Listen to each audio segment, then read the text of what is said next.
I think I really got interested in photography when I was 8 years old.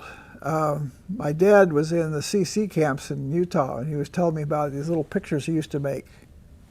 And I said, well, I can try that. So they got me a Brownie Hawkeye camera, and I played with that for about a year and a half.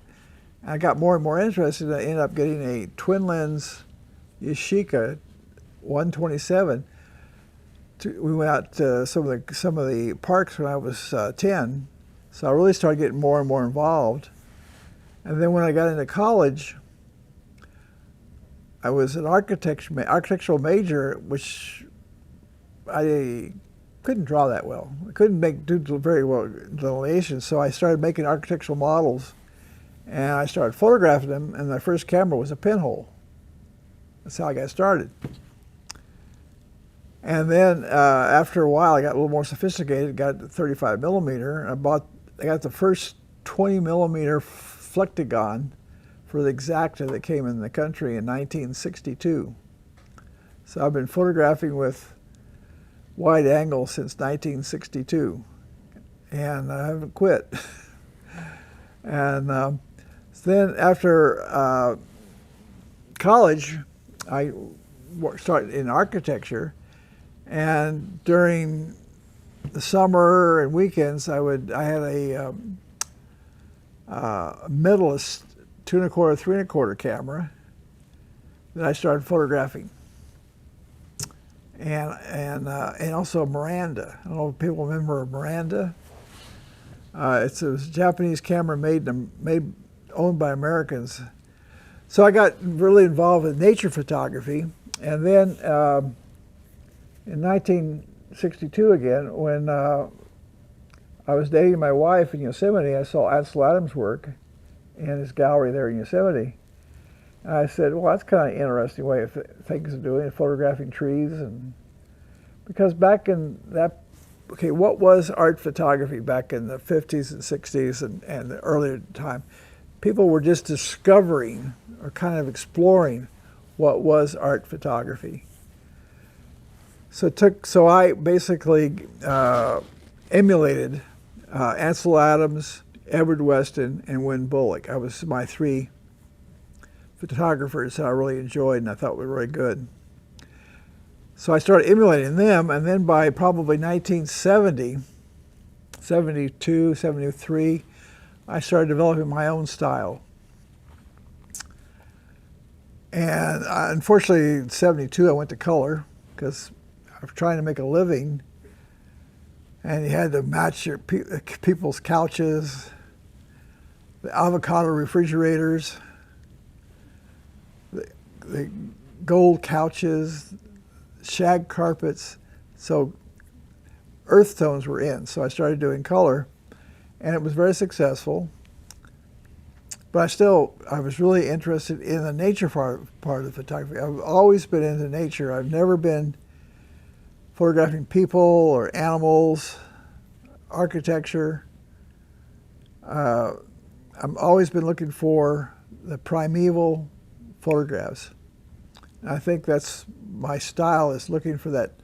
And I can tell when humanity has messed something up. If you see, the 3 palm trees or the 5 trees, you can tell when people plant trees. They try to make order. When you go into nature and you see chaos, you know it's in biological order, because the only way that nature survives is in chaos, when everything else works together. So I think that's got me key to what I do, is to finding that chaos in the life in the world and making order out of it. And that's the key to a good photograph, is to make an order out of chaos. Maybe that's the same in life, making order out of chaos, because we live in a chaotic situation, particularly in 2020. Where's my mask? So so I picked up the 5x7 film camera in 1971. Then in 1986, I went after my son was killed in a car accident. He was 17. I decided to I actually took all my color work to the dump. It was probably $400,000 worth of color stuff. And I watched the machine run over it all. And I bought an 8x10 and started photographing black and white in 1986. Now, and I knew I couldn't make a living with it, but I didn't care. You know, when things like this happen, you do what you think you should. People should do what they think they should do. And I felt that this was going to show nature better. People are going to understand it, get more excited about it. And fortunately, sales haven't been a problem. I mean, for some reason, people like my work. It's been really, really exciting and very pleasurable that people really enjoy it. Now, we do all kinds of museum shows, and if you've gone to some museum shows, at the end of the show, you see people's faces. They're going, I wonder what that was about. But when they come out of one of my shows, everybody is smiling. And if I get that reaction, I knew I'm successful. When people come out and they're smiling, that makes you feel very good. And hopefully that it'll help them in their daily lives feeling better. Now, when the beginning of photography, which was like in 1834, 7, something like that, it was pretty primitive. And by the Civil War time, this kind of camera was starting to exist because they were making wet plates that would go in here. Then, I think it was about 1890, they started making acetate film. And then in, I think, that film in the early days had what's called a blue sensitive emulsion. If you look at photographs taken before 1900, there's hardly any clouds in any picture because you couldn't record the blue. The blue would come out white and the cloud would come out white. So the sky was white. So you didn't have any of this beautiful tonal range. And then I think early 20s, I'm not sure it was 20 or 19, 18, but around the 20s. They came out with it's called panchromatic film that was sensitive to all light. So this is what a sheet of film looks like before it's exposed. This is the emulsion part here, and this is the backing. It keeps it from halide. And then, of course, you don't put it in light, because it goes black. So that was quite. Ansel Adams was so excited when panchromatic came out. To him, that was just the cat's meow. I remember the shot that he felt was his most important shot was the monolith of moonrise of the half dome. And to illustrate, the first shot he took was with a yellow filter, which did a nice gray sky.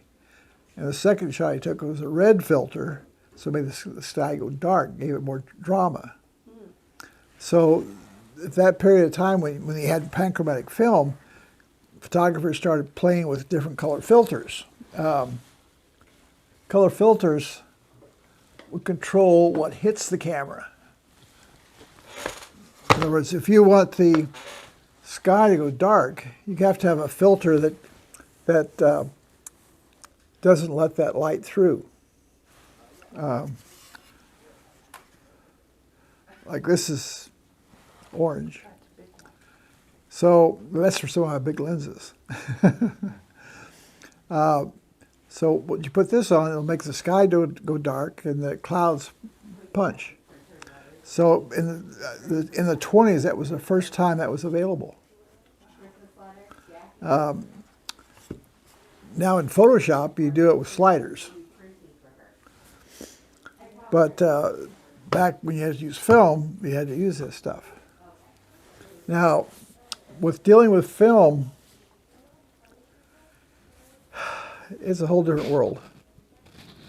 When I first started, this is my first serious camera.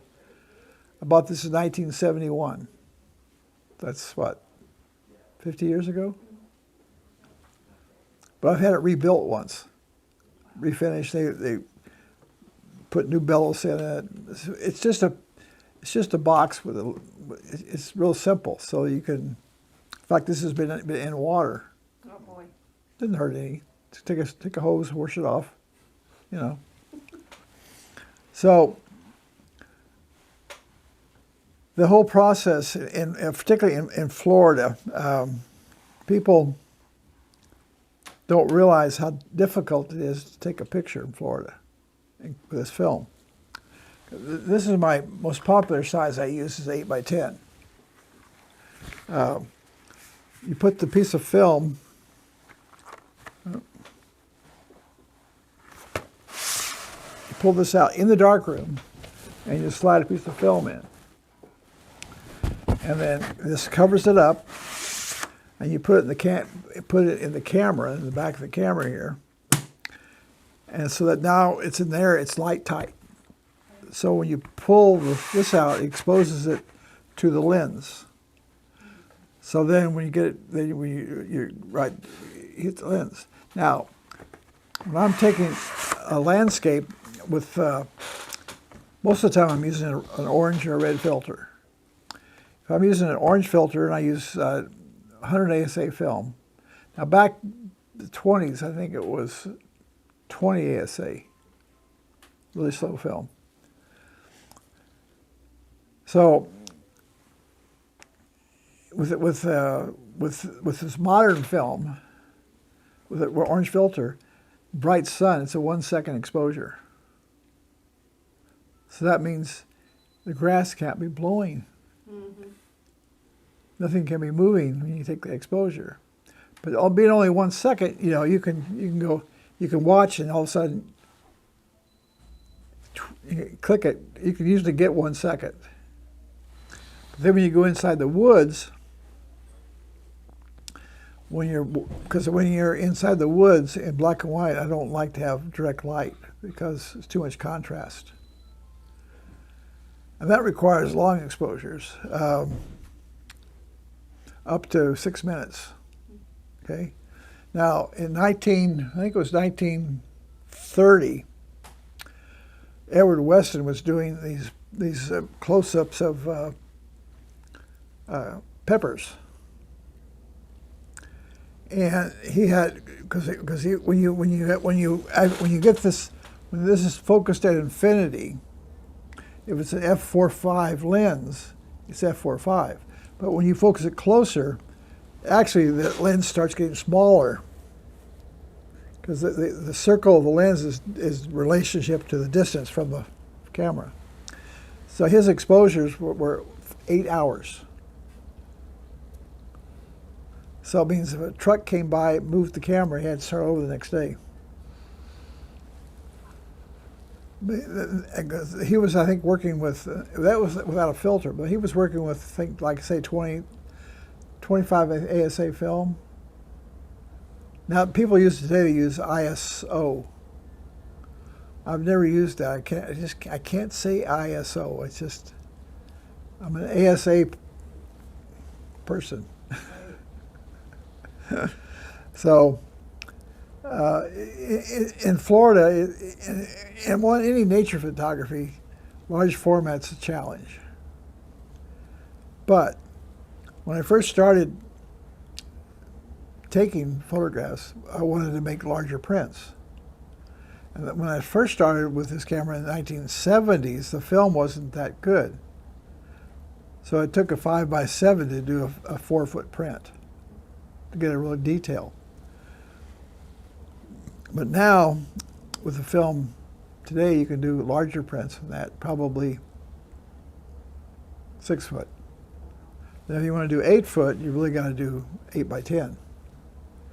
Now the reason I used film is because I wanted the detail. You could get a picture of the grass with a 35 millimeter or 2.25, but it doesn't have the quality I want. And people like to see the detail in the pictures. I mean, maybe it's not conscious, but it's subconscious. And they want to see a leaf. They want to see the veins in the leaf. You know, unless you're going for the abstract, fluffy look, which a lot of people do. Well, the pinhole camera does a really good job with that. Yeah, this was one of the first cameras used was pinhole. This is a basic camera. There's a piece of metal in here with a little hole in it. And then you put the film in. I mean, that's the shutter. Well, you get your watch out. Oh, we'll make that one for 2 minutes. Okay. So, photography has come a long ways. Now, to do really large images, I was playing with this little 12 by 20 camera, which is this piece of film here. This is actually a piece of film for that camera. It's like carrying a television set out in the woods, except the television set, the picture's upside down backwards. People don't realize when you see the ground glass, it's upside down and backwards. So I use wide-angle lenses. By using wide-angle lenses, you actually can't see the image on the ground glass. You can see the center. Then to see the edges, you have to come over here because the light rays are going like this. In modern cameras today, they've designed, even the wide angle, the light rays are going like this. You see like I have a 15 to 30 millimeter Tamron. The thing is this long. And then I have the old 15 millimeter lens. It's called a Voigtlander. It's this big because it's simple. Yeah. So that to be able to do what they've had to do all kinds of magic to do what this does with the new technology, and they're getting there. The technology is getting there, but it's hard to explain. But sometimes, in some respects, it's easier making a print in the darkroom than it is in the digital world. It's just because you burn and dodge with your hands like this. You have all these maneuvers you do. That's, I don't know how you do. I mean, I've got some ways of doing it somewhat in digital, but in the darkroom you can actually create just all kinds of interesting shapes of burning and dodging that you can't. You can do, but it's difficult digital. So the progress we've made, the 20s probably is a period of time where photography really started developing. Getting good film, good acetate. A lot of people were getting involved. There was competitors, Kodak, Ansco, Germany was really big in photography, and France, and England.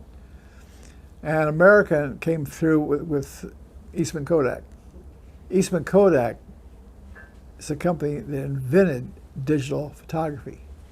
They invented the sensor, the thing that goes over the sensor that created color in digital photography. They invented all this stuff. They're out of the picture because they said, okay, film's the answer. People are going to they're not going to stop using film. There's no way you can get good digital. Well, so much for that idea. So, but this technique, we in the darkroom still, majority of our customers want pictures done with this.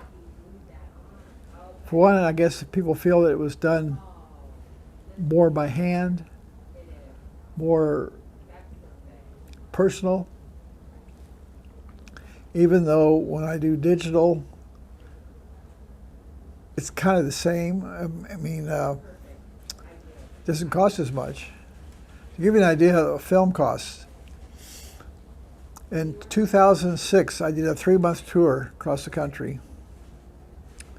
I shot 1,700 sheets of film. And without the processing, it cost $25,000 in film.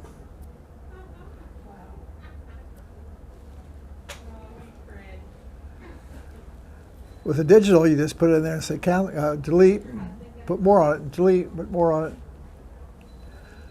So one reason there wasn't as many good pictures probably when this was around, it cost a bloody fortune. Then after you shoot well, first of all, you got to shoot the film. Well, first of all, you've got to take your film holder in the darkroom, and you've got to load the film into the film holder. Well, first of all, before you do that, you've got to clean the film holder, get dust off of it. Then you get to put the film in. Then you take it out, and how many of these things can you carry? We could usually, with my wife and I, we could carry 10 of these. So that was our day's shooting was 10.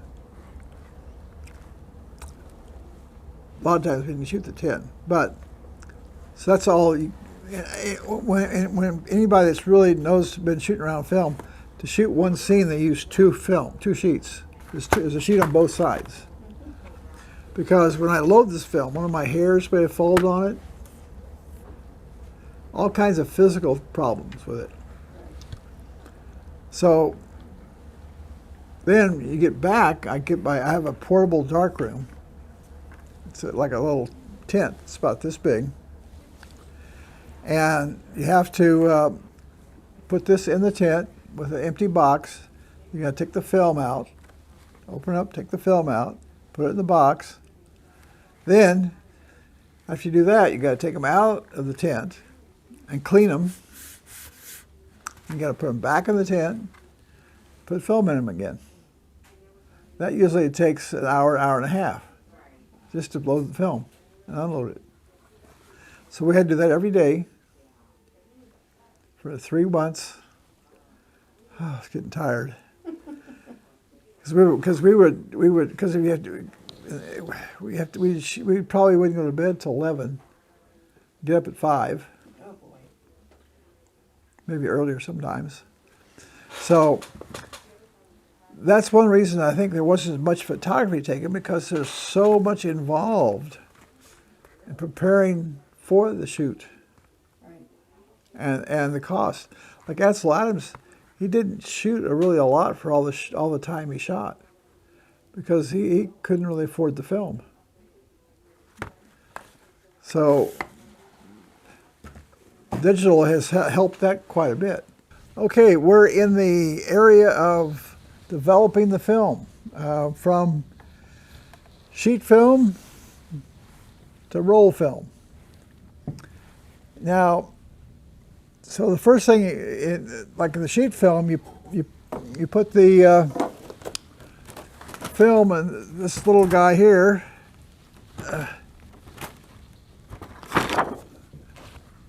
In the dark usually. So that goes in here. And then it goes into the developing tank, and then a fixed tank. No, I'm sorry. Development tank, stop, fix, perma-wash, and wash. That's you put the washing. We have these racks here, and the racks go in here, so we can. I think it's 15 shots at once. Is it 15? I think it's 15. So you can put 15 sheets of film in the developing tank, and so instead of doing one, a lot of people do one at a time. But when you go out and shoot 1,700 shots, it'd take you a while. In fact, when I got back from that trip that I took for 3 months, shot 1,700 sheets of film, it took me 2 months to process it. And then it took, so it was actually almost 6 months before I saw a picture from the trip. Now, how many people would get really kind of, imagine that happened today with digital? You know, digital, you get through, you come back to the motorhome at night, you put your little chip in your laptop and you play with it and you can see your image in a day. Where I didn't see anything for 6 months. Did I have anything worthwhile? I didn't know. Spent $25,000 worth of film, 5 months of work, and you didn't know if you got anything. Can get a little tense. So, but I did pretty good. This is a sheet of film that's been processed. It's backwards, of course, because it's a negative. In photography, it's really interesting. And one thing in life that, in photography, a negative makes a positive. So now, since all this is kind of, you don't have to go to this extreme. You can process this film in a little tray. And you can do things simply. So the costs are not much to get into film. Today, a lot of people are shooting 30, you can go out and buy a 35 millimeter camera. I used one for probably $50. And you get home, you put the film on a reel like this, you put it in a developing tank, and do it in the kitchen. You go in the bathroom, load it in here, and you can go in the kitchen and process the film. So you can do this at home for very little money. There's a lot of parts, but still it's simple. And I think people are kind of getting into that to get the feel of taking a picture from beginning to end. And I know a lot of people I've talked to that were digital and wanted to go to film. One reason they went to film is to learn how to be slower. Because when you shoot that roll of film, you've got to process a negative, you got to make a print. I mean, it takes a long time. It's not like digital, so you're putting a lot of effort in every shot. And they say that a good photographer can shoot 80 square inches a day. That is one sheet of this, one roll of this. That's what you should be able, shouldn't shoot more than that in one day. Unless you're really lucky. And in my world, I've been shooting digital. I was at a trip, I did 10 days and I got 5 or 6 shots in 10 days. So digitally, I'm not doing much better than film. In fact, I probably do better because I can shoot things that are moving now with digital.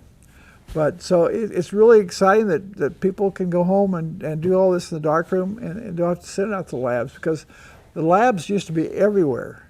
Now you have to send it off to who knows where. I know there's a lab for black and white in North Carolina. I think there's one in Miami. I'm sure there's a couple in New York, a couple in Chicago, a couple in LA, a couple in San Francisco. But not every town has a lab to process film anymore. And most of them are doing black and white, because black and white, people are kind of getting tuned into doing more of the art area, and that's, I think, in black and white. And it's simpler. You can process the film at home. You can process color at home, but you got to have the temperatures correct. It's a lot more critical doing color at home. And that's one reason I probably did black and white, because back in the 60s, color was pretty complicated, and it wasn't that good. So that's probably why I started with black and white.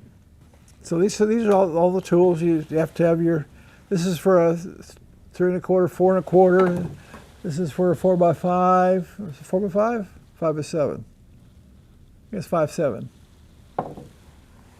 Things you have to have, your measuring cups, light table, a lot of little toys, but they're not, because now they're all used and they're really reasonable. because unfortunately a lot of you can't buy new. You have to buy used. I mean, a Hasselblad used to be the camera of the ultimate camera. I think now you can get them for $400 or $500. They used to be, you know, $4,000 or $5,000. I mean, it's amazing how the prices you can get now. I know I got a lens the other day for my digital. It was for a RZ67. New it was $4,000 and it cost me $350. I mean, it's amazing, and good lenses too. So hope everybody gets the idea.